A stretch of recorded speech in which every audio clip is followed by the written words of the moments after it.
Hello welcome back.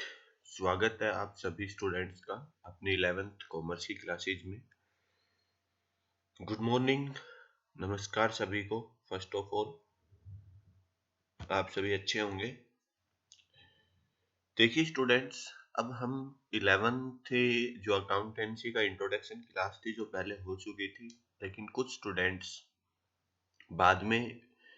बाद में class को ज्वाइन किया है तो उनकी डिमांड थी कि सर एक बार रिपीट करवा दो। तो बेटा आज से, जो कि आज डेट है हमारे पास 28 अप्रैल, तो हम 28 अप्रैल से दोबारा से बिजनेस स्टडी और अकाउंटेंसी की क्लासेस नए सिरे से स्टार्ट कर रहे हैं। तो जो स्टूडेंट पहले देख चुके थे क्लासेस, वो भी एक बार रिपीट कर सकते हैं, उनका रिवीजन हो जाएगा। और जो नए जुड़े हैं वो ध्यान से देखना बेटा। सबसे पहले तो मैं आपको बता दूं कि जब भी क्लास देखो आप, जिसके पास मोबाइल है मोबाइल पे देख रहे हो या फिर उसको लैपटॉप पे देख रहे हो या जिस भी आप प्लेटफॉर्म पर ये क्लासेस देख रहे हो, तो आप सबने बेटा ध्यान रखना है कि जब भी क्लास को देखो तो स्टार्टिंग से और उसको स्टेप टू स्टेप कंप्लीटली देखने की कोशिश करो, या जहां तक आपने देखनी है उसको बीच में आप पे फॉरवर्ड करके ना देखें। कि अगर कोई सोचा कि भाई चलो मैं 10 मिनट के बाद देखता हूँ, नहीं। कई बार क्या है कि छोटे छोटे पॉइंट्स हैं जो कि दूसरे पॉइंट से एडिड होते हैं, जुड़े हुए होते हैं, तो उस वजह से आपको वो आगे की वीडियो समझ नहीं आएगी। तो आप उस पूरी वीडियो को देखिए। देखने के बाद फिर आपके पास जो मटेरियल दिया हुआ है, जो पीडीएफ मैंने आपको भेजी हुई है, यानी कि अब अकाउंटेंसी की है, फिर बिजनेस स्टडीज की भी पीडीएफ है, वो भी भेजूंगा आपको। तो उसमें देखिए कि जो हमने पढ़ा है और उस पीडीएफ में यानी उस बुक में जो दिया हुआ है, क्या आपको समझ में आया। उसी बुक से ही मैं पढ़ा रहा हूँ। तो आपको अगर अच्छे से समझ आ गया तो उस पोर्शन को अपनी लैंग्वेज में, बुक लैंग्वेज में नहीं बेटा, अपनी लैंग्वेज में आप उसको फेयर नोटबुक में नोट करिए। कुछ स्टूडेंट्स की कॉल आ रही थी, मैसेजेस आ रहे थे कि सर होमवर्क क्या करें, फेयर नोटबुक में क्या करें।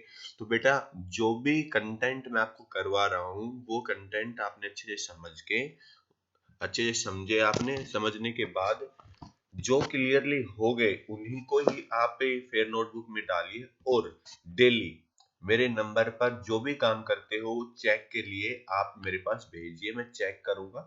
अगर उसमें कोई डाउट हुआ, कुछ गलती हुई तो क्लियर यानी कि आपको बताया जाएगा कि बेटा ये गलती है, इसको ठीक करिए। और ठीक करके फिर आप उसको दोबारा से राइट करिए, फिर हम अगली क्लासेस पे जाएंगे।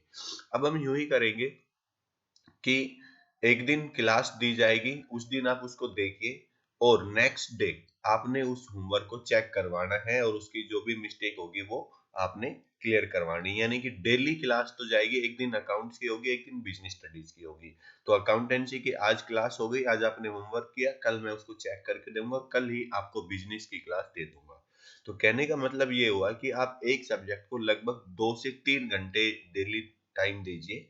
कि आज आपने 3 घंटे, लगभग 40 से 1 घंटे की आपने वीडियो देखी, उसके बाद 2 घंटे आप उसको समझिए और राइट डाउन करिए उस नोट को, उस होमवर्क को। फिर उसके बाद आप मेरे पास उसको अपलोड कर दीजिए। हर एक स्टूडेंट्स के लिए कहा गया है, जिस भी स्टूडेंट की जिस दिन होमवर्क नहीं मिलेगा उस दिन वो कॉल करके रीजन बताएगा, नहीं तो मैं कॉल करूंगा और आपके पेरेंट्स से भी बात करूंगा। तो आप सभी को आई थिंक ये जो इन्फॉर्मेशन है वो क्लियर हो गई होगी। मेरे जो कॉन्टेक्ट नंबर है, व्हाट्सएप नंबर है, वो ये है जिससे आप सबको जोड़ा भी गया है। जो ग्रुप बना हुआ है आपका 11th कॉमर्स के नाम से है, और इस नंबर पर आप कॉल करोगे, बिजनेस स्टडी और अकाउंटेंसी की जो भी नोटबुक है वो इस पर आप मेरे पास सेंड करोगे। और कोई भी ग्रुप पर चैट नहीं करेगा, ग्रुप पर कोई भी कंप्लेंट या कोई मैसेजेस नहीं करेगा।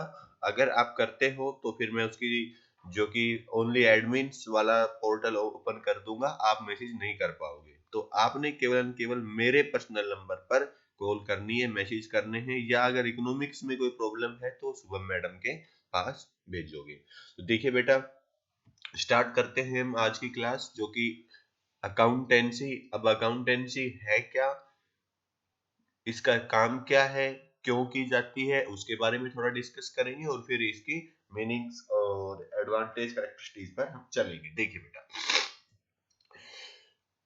सबसे पहले हम बात करते हैं कि अकाउंटेंसी की जरूरत क्यों पड़ी। क्योंकि बेटा मैंने पहले ही बताया था कि किसी भी चीज को हम कोई भी काम करते हैं तो उसका रीजन होना चाहिए कि क्यों करें। तो अकाउंटेंसी क्यों पढ़े, तो उसके लिए देखिए मैं सबसे पहले पॉइंट लेके चल रहा हूँ, need of accountancy. Accounting at the end of each year, हर साल के अंत में, ऑल बिजनेसमैन, आप सब बिजनेसमैन जानते हो बिजनेसमैन कौन होते हैं, जो बिजनेस को करते हैं, want to know how much they have gained or lost during the year। कहने का मतलब कि एक जो ईयर होता है उस ईयर में हम भी ये देखते हैं कि भाई हमने पूरे साल जो पढ़ा तो उसको हम देखते हैं कि हमने कितना कुछ सीखा है। तो हम यहाँ पर क्या करते हैं, साल के एंड में हम एग्जाम देते हैं और एग्जाम का क्या मिलता है, हमें रिजल्ट मिलता है। तो हमें पता चलता है कि भाई हमने इस साल इतनी मेहनत की और उसका ये रिजल्ट मिला है। सेम एज इट इज बेटा, क्या है कि एक बिजनेसमैन क्या करता है कि साल के एंड में ये देखता है कि मैंने पूरे साल में कितना कुछ पाया है या कुछ खोया है। तो वो जानने के लिए यहाँ पर हमारे पास क्या एक रिजल्ट बनता है। तो वो रिजल्ट कैसे बनेगा, उस रिजल्ट को बनने के लिए हम per day, day to day की जो भी एक्टिविटीज है उन सबको हम क्या करेंगे, सिस्टमेटिक वे से रिकॉर्ड करेंगे और उन रिकॉर्डिंग से ही हम वो रिजल्ट निकालेंगे। तो वही अकाउंटिंग है। देखिए आगे कि सबसे पहले how much capital invested in the business, यानी कि उस पर्सन ने इस बिजनेस में, जो बिजनेसमैन है उसने कितना पैसा बिजनेस में लगाया, यानी कि कितने पैसे लगाकर बिजनेस को शुरू किया, उसको क्या बोलते हैं, कैपिटल बोलते हैं। Invested in the business and the year, यानी कि साल के अंत तक। How much amount they are liable to pay, यानी कि liable to pay and them they own. कहने का मतलब हुआ कि उस पीरियड में वो किस किस को कितना पैसा दे पे करने के लायबल है, यानी कि देना है किसी और को, या उसने उसको किसी और से पैसे लेने हैं। जैसे मैं एक बात हम एग्जांपल लें कि बेटा आप खुद ही मान लीजिए आपने एक महीने में कुछ ऐसा काम किया कि आपने अपने दोस्त को किसी को 500 रुपए देने हैं, जो कि आप उनसे मदद ली, आपने उससे उधार मांगे पैसे। और ऐसे भी है जिससे आपने भी लेना है पैसा, 1000 रुपए आपने लेने हैं। तो इसी टाइप से बिजनेस में भी ये काम होता रहता है बेटा कि हमने किसको कितना देना है साल के अंत में और दूसरों ने हमारे को कितना पे करना है। तो ये सारी इंफॉर्मेशन जानने के लिए हमें किसकी जरूरत पड़ेगी, हमें अकाउंटिंग की जरूरत पड़ेगी। देखिए, how much own them to home और order to certain the information is the essential to keep the complete and systematic record each and every business transaction entered to during the year। तो ये क्या कहा गया बेटा कि हमें अपनी इंफॉर्मेशंस को सस्टेंशियल रखने के लिए, कंप्लीट और सिस्टमेटिक रिकॉर्ड रखने के लिए हर एक बिजनेस को क्या करना पड़ता है, रिकॉर्ड, एक सिस्टमेटिक रिकॉर्ड रखना पड़ता है कि कब क्या इंफॉर्मेशन जरूरत पड़ जाए तो हम वहां से अपनी बुक को उठाते हैं, देखते हैं कि उस टाइम हमने ये किया था, ये जो ऑर्डर गया था वो तब गया था, ये बिल इतने का था तब दिया गया था। तो कभी भी हम चेक कर सकते हैं। तो ये क्या है, हमारे पास नीड है कि भाई ये जरूरत पड़ेगी। बट इससे भी ज्यादा इंपॉर्टेंट हम बात क्या करते हैं कि जो कि सिस्टमेटिक रिकॉर्ड्स जो होता है बिजनेस की dealings, businessman now to amount का परचेज, कितना परचेज किया है, कितनी सेल की है, कितनी एक्सपेंसेस की है, कितना प्रॉफिट हुआ है, ये सारे का सारा, कितनी कैपिटल लगाई है, हमारे पास कितनी संपत्ति है, ये सारे के सारे पॉइंट्स क्या हैं, ये हमें बताते हैं कि हमें अकाउंटिंग क्यों करनी चाहिए। फिर हम कितना इनकम टैक्स पे कर रहे हैं, कितना GST, goods and service tax पे कर रहे हैं, जिसको हम शॉर्ट में जीएसटी भी कहेंगे। तो ये सारे के सारे इनका प्रूफ क्या होगा कि क्यों इतना पे किया गया है, तो उसके लिए रिकॉर्डिंग अकाउंटिंग जरूरत पड़ती है। दूसरा, हम अपने लिए भी अकाउंटिंग बताते हैं। क्यों? क्योंकि ह्यूमन माइंड जो है वो बहुत ज्यादा डाटा स्टोर नहीं कर सकता।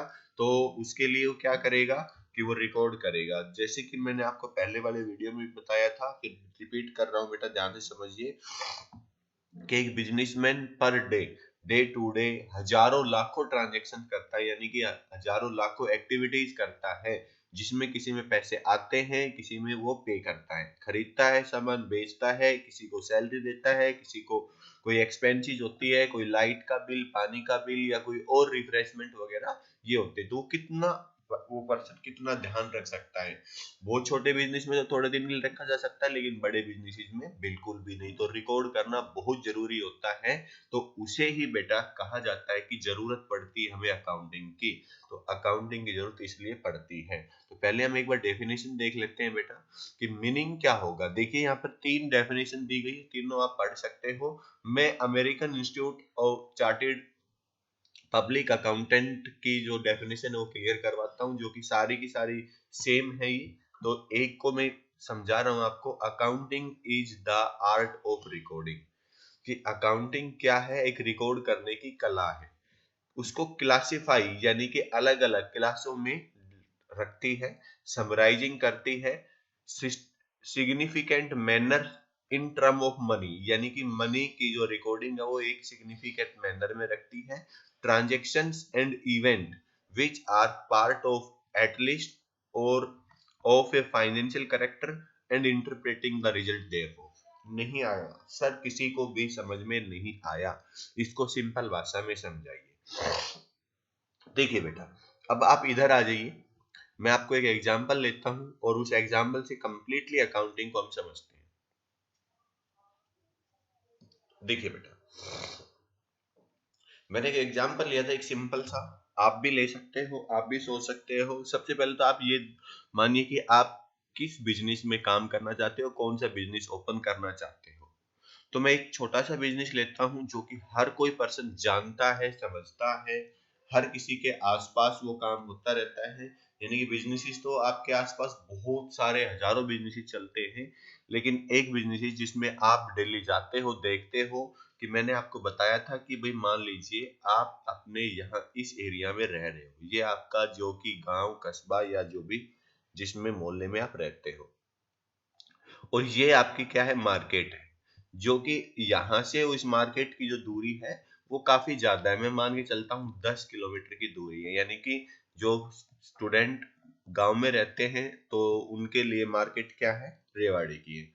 आपके गांव में कोई भी ऐसी शॉप नहीं है जिससे आप डेली रूटीन का सामान लो, और आपके गांव या मोहल्ले में लगभग 100 फैमिलीज रहती हैं। तो उसमें से लगभग 20 फैमिलीज हर रोज, यानी कि हर रोज कोई ना कोई पर्सन उनका मार्केट जाता है और सामान लेके आता है। आप एक समझदार थे, आपने देखा कि यार ये तो एक बड़ी समस्या है। तो इस समस्या का समाधान आपने ढूंढा और आपने कहा कि क्यों ना इस जो डेली रूटीन के कुछ सामान हैं जो डेली चाहिए सभी को, उनके लिए मैं अपने यहाँ पर ही एक दुकान ओपन कर लूं और सब लोग यहीं से ही ले लें सामान। तो आपने एक प्लान किया और आपने अपना एक छोटा सा बिजनेस स्टार्ट कर दिया, एक दुकान ओपन कर ली। अब इस दुकान पर आपने सब सामान रखे जो कि आपके होम केयर के, पर्सनल केयर के, और जितने भी प्रोडक्ट डेली रूटीन के, राशन के वो होते हैं, वो सब आपने अपनी दुकान में रख लिए। अब जो कि 100 फैमिलीज है, इसमें से मान लीजिए 80 फैमिली चाहती है कि हम आपसे ही सामान लें। तो आपसे सामान लेंगे तो वो क्या करेंगे, आपके पास आएंगे, सामान खरीदेंगे। कोई 100 रुपए का सामान ले रहा है, कोई 500 का ले रहा है, कोई 200 का ले रहा है, कोई कितने का ले रहा है। कुछ जो पर्सन है वो आते ही आपको कैश दे जाते हैं और आपका काम सामान ले जाते हैं। कुछ है जो आपको अच्छे से जानते हैं और वो कहते हैं कि भाई मैं कल दे दूंगा या मेरी सैलरी आएगी तब दे दूंगा, आप सामान दे दो। तो आप मना नहीं करते, यानी कि उनको उधार में सामान देते हो। तो उधार में देते हो तो कोई एक बंदा हो और वो एक बार ले जाए तो आप दिमाग में, अपने माइंड में याद रख सकते हो भाई उसने इतना सामान दिया।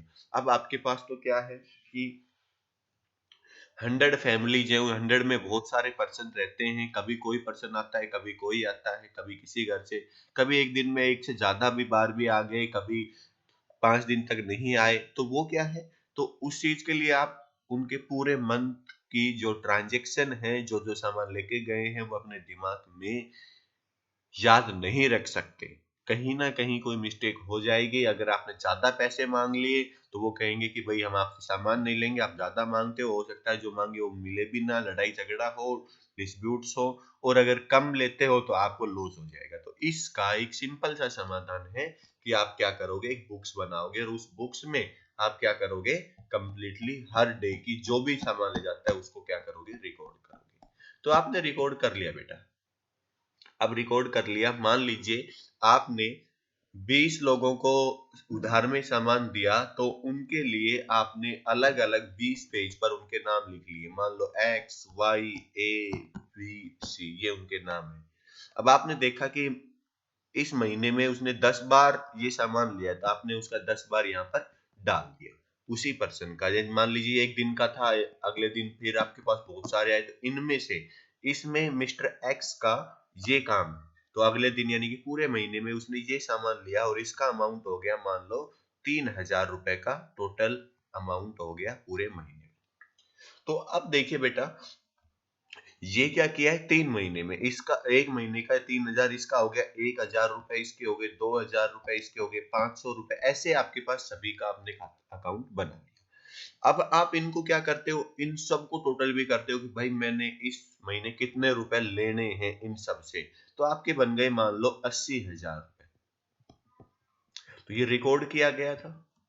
अब आप क्या करोगे, आप देखोगे कि मैंने 80,000 रुपए लेने हैं, इतने मेरे पास कैश आ गए, इतने की मैंने सामान खरीदा था, तो मेरा फायदा क्या हुआ, प्रॉफिट क्या हुआ, कितने मैंने खर्चे किए, कितने मैंने दुकान का किराया दिया, कितना बिजली का बिल दिया, कितना मैंने जो कोई लड़का रखा हुआ था उसको सैलरी दी, तो ये सब क्या है, ये सारे खर्चे तो ये रिकॉर्ड करने पड़ते हैं। फिर हम देखते हैं कितना फायदा कितना लॉस हुआ। अब ध्यान से समझना कि ये सारा काम क्या था डेली रूटीन का, ये थी बेटा आपकी आर्ट ऑफ रिकॉर्डिंग।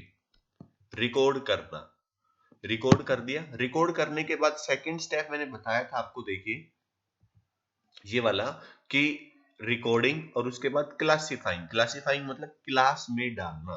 तो उसको हमने क्या डाला, ये देखिए क्लास में डाला, तो ये यहाँ पर अलग अलग पर्सन को अलग अलग बुक बनाई, तो वो क्लासिफिकेशन थी कि भाई मिस्टर एक्स का जो था वो यहाँ पर, वाई का था वो यहाँ पर, और ए का था, बी का था वो यहाँ पर, तो वो क्लासिफिकेशन की कि जिसका जहां पर जो जगह है वहीं ले जाना। जैसे कि आप भी क्या करते हो बेटा, कि स्कूल जाते हो, तो सुबह स्कूल जाते हो तो बस में सारे बच्चे बस में जाते हैं और जाके फिर असेंबली के लिए इकट्ठा हो जाते हैं। फिर आप क्या करते हो कि अपनी क्लास में जाने के लिए, यहाँ पर ये असेंबली है और अपनी क्लास में जाने के लिए वही स्टूडेंट जाएंगे अपनी क्लास में जिसकी है, कि नर्सरी के बच्चे नर्सरी वाली क्लास में, फर्स्ट के, सिक्स के, इलेवेंथ के इलेवेंथ की क्लास में। तो बेटा यही काम होता है कि पहले वो इकट्ठा हुए फिर क्लास में गए, यानी कि हमने पहले रिकॉर्डिंग की फिर उसकी क्लासिफिकेशन की है। समझ में आया सभी को? आई थिंक सभी को अच्छे से समझ आ रहा होगा।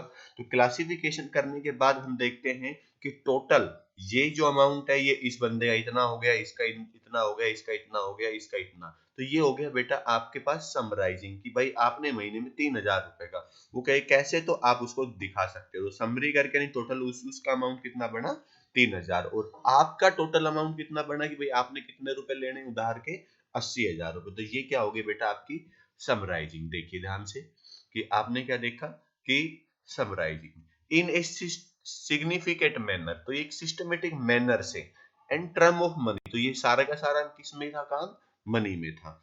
ट्रांजेक्शन को बोलते हैं बेटा हर एक, जैसे आपने एक सामान बेचा तो सेल हो गई कितने की, 10 रुपए की, तो 10 रुपए क्या है, एक ट्रांजेक्शन है, ठीक है।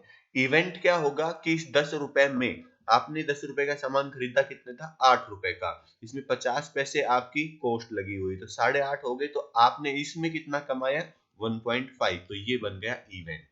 समझ में आया बेटा? Which are in the part at least the financial character. Financial character का मतलब ये सब क्या है, ये इकोनॉमिक एक्टिविटीज है, मनी में, मनी से रिलेटेड काम हो रहा है। फिर हम क्या करेंगे, इसको इंटरप्रेट करेंगे। इंटरप्रेट का मतलब क्या होगा बेटा, इस सब को हम देखेंगे कि हमने कितना सामान बेचा है, कितने में खरीदा था, खरीदने के बाद देखेंगे कि पिछले महीने में हमने कितना सामान बेचा, इस महीने में कितना बेचा, पिछले में कितना खरीदा, कितना खर्चा हुआ, तो उनको कंपेयर करेंगे, उसको बोलते हैं बेटा इंटरप्रेट करना। जैसे आप भी, आपका रिजल्ट आया, भाई मान लो आपके 10th क्लास में मार्क्स आए 80%, आपके जो साथी स्टूडेंट थे उसके आए 78%, और आपका कोई दोस्त था उसके आए मान लो 85%। तो आप कंपेयर करते हो, यार तेरे 2% ज्यादा है, मेरे 2% कम है, तेरे 5 ज्यादा है, मेरे कम है, तो वो कंपेयर होता है बेटा, उसको हम इंटरप्रेट बोलते हैं। इंटरप्रेट करने के बाद उस रिजल्ट को हम क्या करते हैं, जिसको भी जरूरत हो उसको हम क्या कर देते हैं, दे देते हैं, बता देते हैं। जैसे आपका रिजल्ट आया, किसको जरूरत है भाई, आपकी फैमिली ने आपने आपसे पूछा कि भाई बेटा कितने मार्क्स आए, तो बता दिया। ऐसे ही भाई आपने ये जो इंफॉर्मेशन है, जिसको भी जरूरत है भाई, आपने अपने फैमिली को या फिर आपने इनकम टैक्स डिपार्टमेंट को या जीएसटी को या आपने अपने बुक्स को, जो आपका चार्टर्ड अकाउंटेंट होता है उसको बताया, और उसने आपके लिए क्या किया, टैक्स की कैलकुलेशन वगैरह करके दी। तो बेटा ये काम होता है, ये होती है अकाउंटिंग का कि जो मीनिंग होता है वो। तो आई थिंक सभी को अच्छे से समझ आया होगा बेटा। अगर किसी स्टूडेंट को कोई डाउट है तो वो भी ध्यान से समझिए बेटा, और पूछिए मेरे से, दोबारा पूछिए, मैं दोबारा बताऊंगा, लेकिन क्लियर होना चाहिए। ठीक है, तो इस वीडियो को रिपीट कर सकते हो आप, यहाँ तक समझ नहीं आया तो, और अगर आ गया तो हम आगे चलते हैं। देखिए बेटा, अब हम जानेंगे कि इसकी कैरेक्टरिस्टिक यानी कि विशेषता क्या है। जैसे आप इसको पहचान जानोगे कैसे, जैसे किसी भी पर्सन को आप कहते हो कि यार ये तो बड़ा ईमानदार है, ये हार्ड वर्किंग है, ये हमेशा अपना काम टाइम पे करता है, सिस्टमेटिक वे से करता है, तो वो उसकी क्या है, उसकी फीचर्स है, उसकी कैरेक्टरिस्टिक है। या मैं बात करूं यार ये तो नालायक है, ये तो काम ही नहीं करता, ये तो किसी को अच्छे से बोलता नहीं, ये किसी से दोस्ती नहीं करता, ये ऐसा है, तो वो उसकी विशेषता होती है। कि हम उसको पहचानने कैसे किए, तो ये है, जैसे हमारे पास हमारा चेहरा है, नाम है, ये सब हमारी विशेषता होती है। ऐसे ही अकाउंटिंग की विशेषता क्या होती है, तो अकाउंटिंग की जो डेफिनेशन पढ़ी उसी से ही हम निकालते हैं कि इसकी कैरेक्टरिस्टिक या पिक्चर क्या होगी।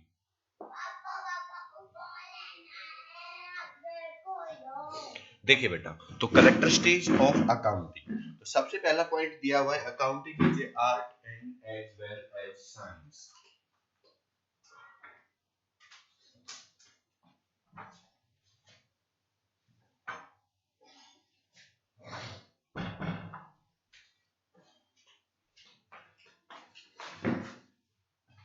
देखिए बेटा, पहला पॉइंट देखा आपने कि accounting is an art as well as science.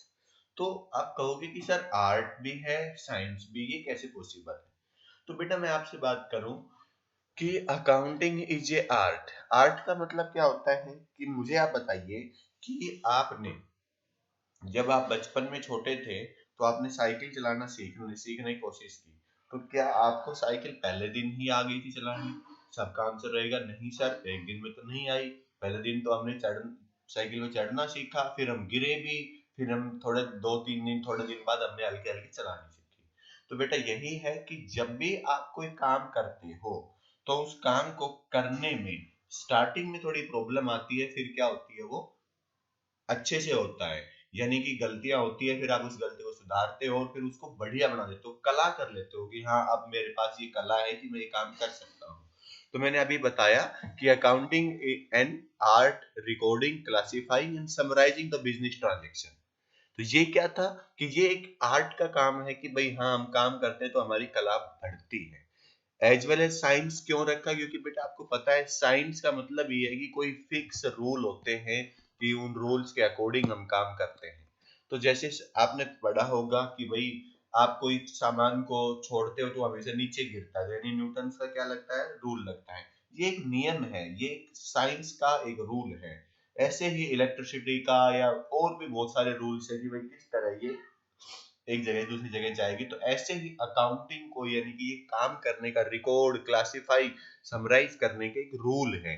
तो उन रूल्स के यानी कि प्रिंसिपल्स के बेस पर आप चलोगे, तो इसलिए यानी कि any organised body knowledge to base the certain specified principle is called science. तो इसलिए इसको क्या कहा गया है कि ये in an art as well as science. तो ये क्या है, इसकी विशेषता है कि ये साइंस के रूल्स के अकॉर्डिंग भी काम करती है, और ये एक आर्ट भी है, रिकॉर्ड करने की अकाउंटिंग इज आर्ट भी है। क्लियर हुआ बेटा, पहली विशेषता है इसकी, पहली कैरेक्टरिस्टिक। अब हम बात करते हैं कि सेकंड में हम क्या देखेंगे, केवल ये देखेंगे कि ये फाइनेंशियल ट्रांजैक्शंस होनी चाहिए। हम करेंगे कि भाई देखेंगे सबसे पहले कि क्या ये हमारे बिजनेस, हमारे काम से रिलेटेड है, हम जो काम कर रहे हैं क्या वो हमारे काम से रिलेटेड है, क्या वो फाइनेंशियल ट्रांजैक्शन है। तो सबसे पहले हम यही देखेंगे कि जो भी काम किया, मान लीजिए आपने कोई सामान बेचा, उसे पैसे आए, आप कहोगे हाँ भाई है। आप कोई कोई आपसे आपके पास कोई भिखारी आया, आपने उसको पैसे दिए, चैरिटी दी, वो रिलेटेड है? हाँ भाई है, क्योंकि वो नाम होगा, वो बताएगा कि भाई वो बढ़िया बंदा है, उससे हमने चैरिटी इतनी मिली, या कोई और डोनेशन करते हो। या फिर आप क्या करते हो, किसी के हेल्प करते हो, यानी कि मान लीजिए कि आप किसी प्यासे को पानी पिलाते हो, तो वो आपके रिफ्रेशमेंट में आ जाएगा। या फिर मैं बात करूं, किसी को आप रोड क्रॉस करवाते हो, तो वो आपकी फाइनेंशियल ट्रांजैक्शन नहीं हो सकती। तो ये क्या है, आपने देखना होगा कि क्या ये आपके बिजनेस से रिलेटेड है, क्या इसका आपके बिजनेस से रिलेशन है, और क्या इसमें जो फाइनेंस रिलेट हो रहा है। जैसे मैं बात करूं, जैसे इन्होंने एग्जांपल भी दिया है सिंपल सा, कि quarter between the production manager and sale manager, कि उनके बीच में क्या होता है कि जो एक्सपीरियंस मैनेजर जो स्ट्राइक कर देते हैं एम्प्लॉय, या कोई रिस्ट्रिक्शंस हो जाती है, तो स्टार्टिंग ए न्यू जो बिजनेस जो कंप्लायर होता है, तो उस वजह से क्या होता है, बिजनेस को लॉस हो जाता है। तो वो क्या है, बिजनेस की फाइनेंशियल ट्रांजेक्शन्स होती है, तो उसको हम रिकॉर्ड करेंगे।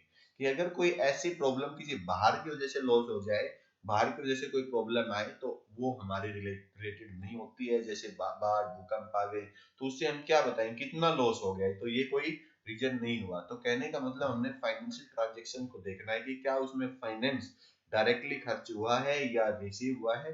तो वो क्या होगा कि वो इवेंट हमें टर्म ऑफ मनी में कन्वर्ट होना चाहिए, कि उसकी हमें वैल्यू होनी चाहिए। जब वैल्यू मिल जाती है तो हम उसको क्या कहते हैं, रिकॉर्ड।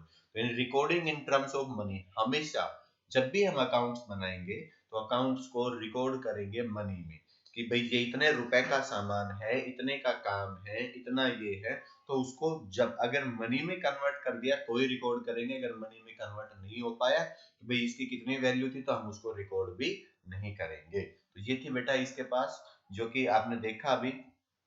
फिर है आपके पास क्लासीफाई, जो कि हमने अभी पढ़ा। क्लासीफाई का मतलब कि हर एक पर्सन की जो जिससे रिलेट रखा है, उसके क्या करेंगे, उसको उसी का ही क्या बनाएंगे, खाता बनाएंगे, जिसको हम क्या बोलेंगे, अपनी अकाउंटिंग भाषा में लेजर बोलेंगे। यानी कि मैंने कहा कि एक मिस्टर एक्स है, और उसने पूरे महीने इतने सामान लिया, इतने ट्रांजेक्शन ली, तो उसकी ट्रांजेक्शन सारी यहाँ रिकॉर्ड करी, और यहाँ पर 3,000 रुपए का बिल बना। तो ये क्या है, उसका एक लेजर है, एक अकाउंट है, कि भाई इस अकेले बंदे का ये हिसाब किताब है। तो उसको बोलेंगे। भाई सेल का है, तो हम सेल रखेंगे, कितनी सेल यानी कितना सामान हमने इस महीने में बेचा। ऐसे ही परचेज करेंगे, तो परचेज कितना होगा। तो ये क्या है, जैसे इन्होंने देखा, वेजेस जो मजदूरी है, सैलरी जो वेतन है, एडवर्टाइज है, कमीशन है, ये अलग अलग बनाएंगे, जिससे हमें पता चले कि भाई इनमें कितना खर्चा हुआ है। तो इन्हीं को बोलते हैं क्लासिफाई करना। फिर समराइजिंग की भाई टोटल हमने कितना खर्चा है, कितनी इनकम हुई है, जिससे हम प्रॉफिट एंड लॉस की कितना प्रॉफिट हमें हुआ है या कितना लॉस हुआ है, प्रॉफिट एंड लॉस अकाउंट बनाते हैं, और उससे हमें पता चलता है कि हम हमें इतना कमाया है। और एक बढ़ती है बैलेंस शीट। बैलेंस शीट का मतलब आज हम कहाँ पर, हमारी संपत्ति कितनी है, और उस संपत्ति को लाने में बाहर के लोगों का कितना, यानी कि दायित्व लायबिलिटीज कितनी है। इन सब अकाउंटिंग टर्म्स को मैं समझाऊंगा अच्छे से। तो बेटा ये आपके पास एक अकाउंटिंग साइकिल है। अकाउंटिंग साइकिल क्या है कि सबसे पहले आपने क्या बनाया, ट्रांजेक्शन करी, ट्रांजेक्शन के बाद उनको रिकॉर्ड किया, जिसको हम जर्नल बोलते हैं, जर्नल के बाद उनको क्लासिफाई किया, जो कि क्या बना, आपने आपने बनाया उसका खाता, जो कि ये मैंने बताया कि क्लासिफाई करना, लेजर बनाना। फिर हम बनाएंगे एक ट्रायल बैलेंस सबकी, भाई टोटल, कि भाई कितनी सबकी सेल मिला के कितनी सेल हुई है, कितनी परचेज हुई, कितनी सैलरी दी, कितना क्या दिया। उसकी मदद से हम बनाएंगे एक रिजल्ट, कि कितना फायदा हुआ, कितना लॉस हुआ। यही काम हमने करना है, इसी को बेटा अकाउंटिंग साइकिल कहते हैं। क्या बोलते हैं इसको, अकाउंटिंग साइकिल। कि ये काम हमारी अकाउंटिंग प्रोसीजर होता है, यही करना होता है पहले दिन से लेकर साल के अंत तक। तो ये कौन करता है, क्लर्क या अकाउंटेंट करते हैं, जो अकाउंटेंटेंसी जानते हैं, जिनको रूल पता है, वो अकाउंटेंट ये काम करते हैं। तो आई थिंक सभी को बेटा समझ आया होगा यहाँ तक। अब हम आगे चलते हैं। नेक्स्ट पॉइंट, जो कि इंटरप्रेटिंग रिजल्ट, मैंने आपको बताया था कि इंटरप्रेट का मतलब हम उसको चेक करते हैं कि पिछले महीने का अगले महीने से, इस महीने का पिछले महीने से, और हमारे जैसी कोई और बिजनेस है, और दुकान है, या और कोई बिजनेस है, तो उससे कंपेयर करते हैं कि यार उसका कितना क्या हुआ, मेरा कितना क्या हुआ है। तो जैसे हम एक स्टूडेंट दूसरे स्टूडेंट से करता है, जैसे कि इंटरप्रेट क्या करते हैं, proprietor, businessman, manager, creditors, employees, उनकी फाइनेंशियल पोजीशन। फिर हम क्या करते हैं, उस रिजल्ट को क्या करते हैं, हम बांट देते हैं। जैसे कि हमारे पास 5 डिपार्टमेंट है, सेल्स, परचेज, मार्केटिंग, प्रोडक्शन, ये क्या है, और रिसर्च का। तो हम इन सबको इंफॉर्मेशन देते हैं, भाई हमने इतनी सेल की तो हमारा इतना प्रॉफिट हुआ, और ओनर कह रहा है कि भाई इतना चाहिए हमें, तो हमें सेल बढ़ानी होगी, तो क्या करना होगा, तो हमने कम्युनिकेट करने होंगे, जो कि इंडिविजुअल रिक्वायरमेंट, जिसको जो रिक्वायरमेंट है उसके हिसाब से भेज देंगे। तो ये है बेटा आपके पास करेक्टरिस्टिक्स ऑफ अकाउंटिंग, यानी कि अकाउंट जो बनाते हैं तो उनकी करेक्टरिस्टिक्स, उनकी विशेषताएं क्या होंगी, तो विशेषताएं हैं। तो ये बेटा आपने पहले समझना है, फिर बुक बंद करनी है, लैपटॉप बंद करना है, फोन बंद करना है, पॉइंट पॉइंट नोट करने, और इनका जो मतलब है वो आपने अपनी लैंग्वेज में अपनी नोटबुक में नोट करना है, यानी कि कहने का मतलब आपको ये अच्छे से समझ आ गई। उसके बाद हम बात करते हैं कि ऑब्जेक्टिव क्या है। तो ऑब्जेक्टिव देखिए बेटा, तो सबसे पहला ऑब्जेक्टिव यानी कि हम इसको क्यों करें, कि इसका क्या फायदा होगा। तो ऑब्जेक्टिव का मतलब to keep systematic record the business transaction. आप हर एक ट्रांजेक्शन को क्या करोगे, एक सिस्टमेटिक रिकॉर्ड रखोगे, उस रिकॉर्ड को कभी भी चेक किया जा सकता है। फिर कैलकुलेट करते हो उस रिकॉर्ड की के बेस पर ही कि कितना प्रॉफिट है कितना लॉस हुआ है, कि आपने पर्टिकुलर पीरियड एक महीने में इतनी सेल करी, इतनी परचेज की, आपने इतना, इतने सामान बचा हुआ है जो बेचा नहीं गया, इतना खर्चा हुआ, इतने की आपने रेवेन्यू हुई, इतनी आपकी एसेट्स हुई, ये सब कुछ देखते हो। फिर आप देखते हो कि जो प्रॉफिट और लॉस हुआ है उसका एग्जैक्टली रीजन क्या है, कि किस वजह से हमें प्रॉफिट हुआ, हमने कैसी ऐसी अच्छी एक्टिविटीज की जिससे हमें प्रॉफिट हो गया, कोई ऐसी एक्टिविटी जो जिससे लॉस हो गया। फिर हम देखते हैं कि financial position of the business, की हमारे पास कैश कितना हमने पे किया है, कितना मिला है, कितना हमारे पास है, और हमारी क्या सिचुएशन है आज की, तो उसको हम बोलते हैं बेटा फाइनेंशियल पोजीशन, जो बैलेंस शीट हमें बताती है। तो इसको मैं आगे डिटेल में समझाऊंगा, ठीक है। To certain the progress of business year to year, कि हमारा जो बिजनेस है वो हर साल बढ़ रहा है, ऊपर की तरफ जा रहा है, जैसे ऐसे ये जो ग्राफ जा रहा है, या डाउन जा रहा है, या पैरेलल जा रहा है। तो हम देखेंगे कि ईयर टू ईयर हमारे बिजनेस में क्या हो रहा है। अकाउंटिंग हमें बताती है कि गलतियां क्या हुई है हमारी करेक्टली, और किसी ने फ्रॉड तो नहीं किया है। अगर कोई फ्रॉड करता है तो अकाउंटिंग उसको उसी टाइम बता देती है कि भाई ये गलती हुई है, ये फ्रॉड हुआ है, ये किसी ने चीटिंग की है, तो आप उसको फाइंड आउट कर सकते हो और उसको पकड़ सकते हो। To provide the information various party, जो भी जिसको भी इंफॉर्मेशन चाहिए वो इंफॉर्मेशन को आप दे देते हो। भाई बैंक को क्या चाहिए, creditors, investors, owners, employees, government authority, इन सबको जो इंफॉर्मेशन चाहिए वो आप अपने अकाउंटिंग से दे सकते हो। तो ये थी बेटा आपके पास ऑब्जेक्टिव ऑफ द अकाउंटिंग। तो समझ आया होगा सभी को अच्छे से। देखिए अब फंक्शंस देख लेते हैं। फंक्शन मतलब काम क्या करता है, फंक्शंस को हम बोलते हैं ना काम, वर्क। तो इसके वर्क क्या है, तो सबसे पहले तो क्या है कि maintain the complete record, systematic record बनाता है ये। फिर जो रिजल्ट मिलता है उसको जिसको जरूरत होती है उसको पहुंचाता है। आपकी जो संपत्ति है बिजनेस की उसको बचाता है, उसको बताता है कि भाई इतनी संपत्ति हमारे पास रखी हुई है।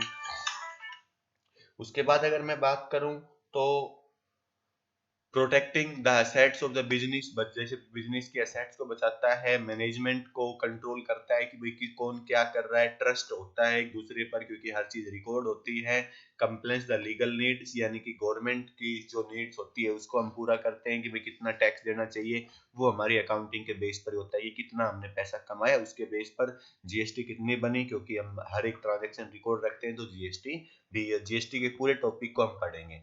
जीएसटी क्या है बेटा, पहले क्या होता था कि हर सामान पर अलग अलग टैक्स लगता था, अब क्या कर दिया, सबको हटा के सामान और सेवा का, यानी कि गुड्स, गुड्स का मतलब सामान, और सर्विसेज, सर्विसेज का मतलब क्या होता है, सेवा। तो इन दोनों को मिलाकर एक ही टैक्स बना दिया। अब पूरे भारत में एक ही टैक्स लगता है जिसको हम जीएसटी बोलते हैं, गुड्स एंड सर्विस टैक्स। तो इसको हम एक्सप्लेन करेंगे, हमारे पास पूरा चैप्टर है, अच्छे से डिटेल में समझेंगे कैसे ये काम करता है, क्या होता है। फिर हम फिक्सिंग रिस्पॉन्सिबिलिटीज रख देते हैं कि इस बंदे की, इस पर्सन की, इस डिपार्टमेंट की ये रिस्पॉन्सिबिलिटी है, अगर वो इसमें फेल होता है तो उसका ये फाइन रहेगा या ये उसकी सैलरी कट हो जाएगी। तो ये क्या था, फंक्शंस ऑफ अकाउंटिंग।